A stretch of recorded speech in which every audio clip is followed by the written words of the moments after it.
Aujourd'hui, j'aimerais partager avec toi un sujet qui est particulièrement important. J'y ai déjà fait quelques allusions dans certaines vidéos précédentes et j'en ai déjà discuté avec des amis, mais je ne l'ai jamais exposé théoriquement, on va dire de manière publique. Et donc j'aimerais le faire dans cette vidéo. C'est ce que j'appellerais en quelque sorte une typologie du christianisme. Traditionnellement, on a tendance à diviser le christianisme en fonction de ses grandes confessions, catholiques, protestants, orthodoxes. Et effectivement, dans l'histoire, c'est surtout ces divisions-là qui ont compté. Cependant, je pense que depuis quelques années, on assiste à une mutation. Et cela va ne faire, et à mon avis, cela ne va faire que se renforcer dans les années à venir. Et en fait, on assiste à une transformation. Et progressivement, ce ne sont plus ces divisions-là qui vont compter, mais un autre type de division entre christianisme, entre ce que j'ai appelé le christianisme confessionnel, le christianisme libéral et le christianisme confessant. J'aimerais donc te présenter un peu ces trois grands types de christianisme, puis après un bref historique, t'expliquer personnellement moi où je me situe. Alors, ce que j'ai appelé le christianisme confessionnel, c'est tout simplement un peu le christianisme historique qui est divisé entre différentes grandes confessions, catholiques, orthodoxes, protestants, puis parfois même au sein des protestants, il y a plein de dénominations différentes, baptistes, calvinistes, luthériens, etc. Dans ce type de christianisme confessionnel, on considère que ce qui est le plus important, c'est avant tout notre appartenance confessionnelle. Donc on va se définir comme catholique, comme orthodoxe, comme baptiste, etc.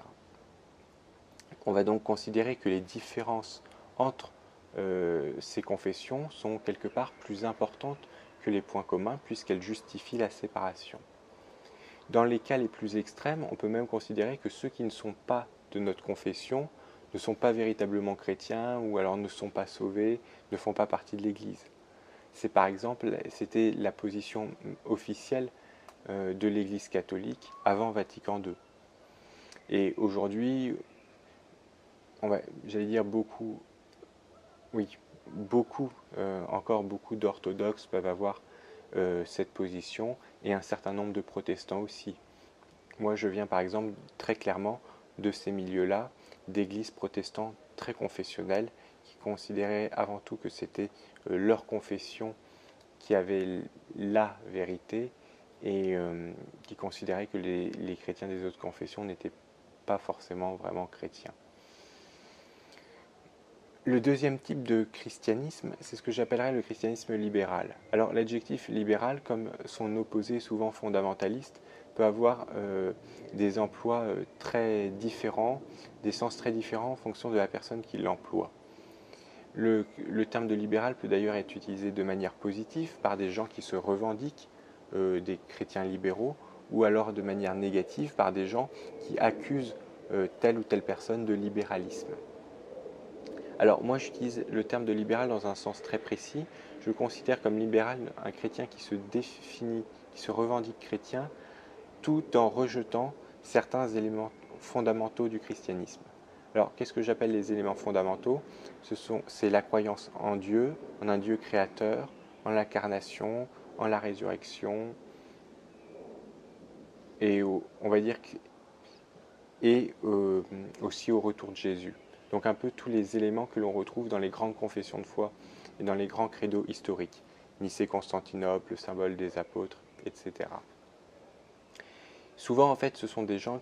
Donc le point qui pose le plus de problèmes, c'est la croyance à la résurrection corporelle de Jésus. Et en fait, souvent, les libéraux sont des chrétiens qui ne croient plus forcément au surnaturel. Ils sont au mieux déistes, voire même en réalité agnostiques ou athées, tout en se revendiquant chrétiens. Donc, ici, ce n'est pas là pour les juger ou pour dire c'est bien, c'est pas bien, mais c'est juste une catégorie que je définis objectivement. Donc, des personnes qui se revendiquent chrétiens tout en ayant mis de côté certaines croyances que j'appellerais fondamentales. Et les chrétiens confessants, donc la troisième catégorie, le christianisme confessant, ce sont des chrétiens justement qui, au contraire, affirment ces convictions fondamentales.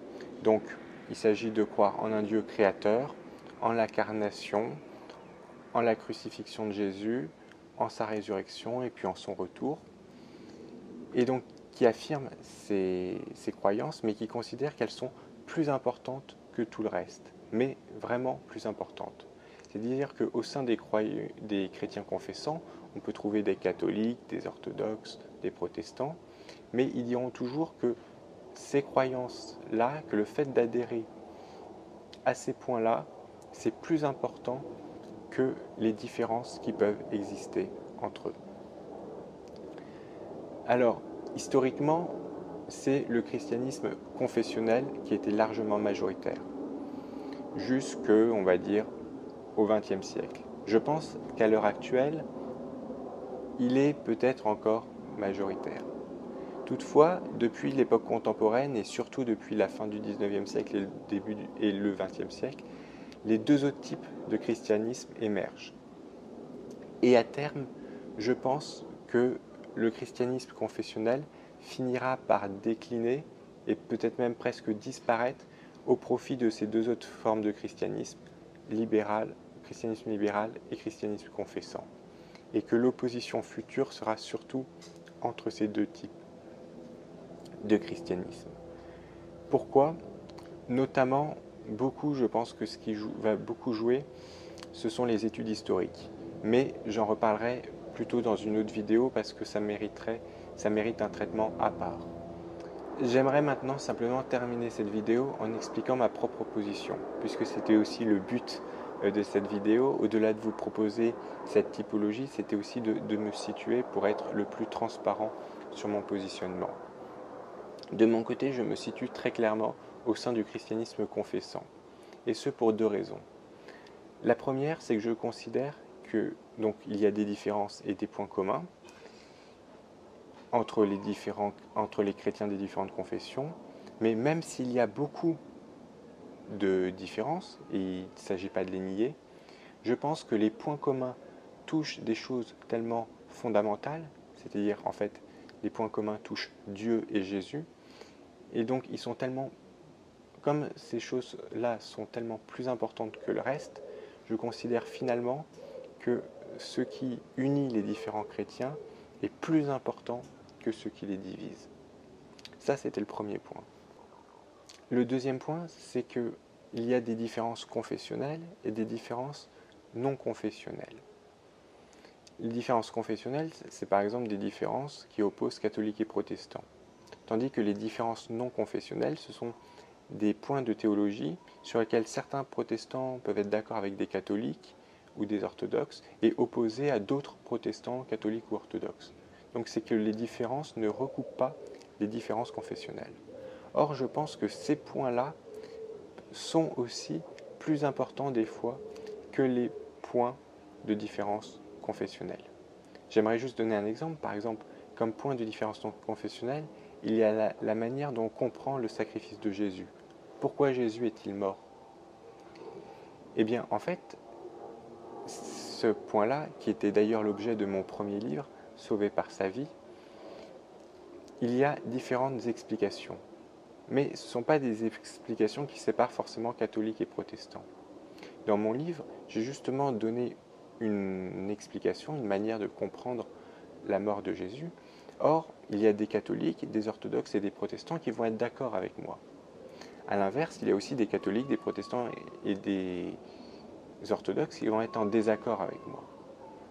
On voit donc que le fait d'être d'accord ou ne pas être d'accord sur cette question ne dépend pas de la confession. Eh bien, je considère que ce point-là est beaucoup plus important que d'autres divergences confessionnelles. Et je me sentirais personnellement toujours plus proche d'un catholique ou d'un orthodoxe qui sera d'accord avec moi sur cette question que d'un protestant qui sera en désaccord avec moi sur cette question. C'est la même chose par exemple pour la question de l'eschatologie, c'est-à-dire notre doctrine de la fin des temps, puisque ça touche à notre espérance et ça se répercute sur notre façon d'agir dans le monde. Mais je vais m'arrêter là parce que c'est justement l'objet d'un autre livre qui est en cours d'écriture et dont je te reparlerai dans de prochaines vidéos. Voilà, c'est ce que je voulais un peu partager avec toi aujourd'hui. Si tu as des questions ou des remarques, n'hésite pas à me laisser un commentaire. Et moi, je te dis à bientôt pour une prochaine vidéo.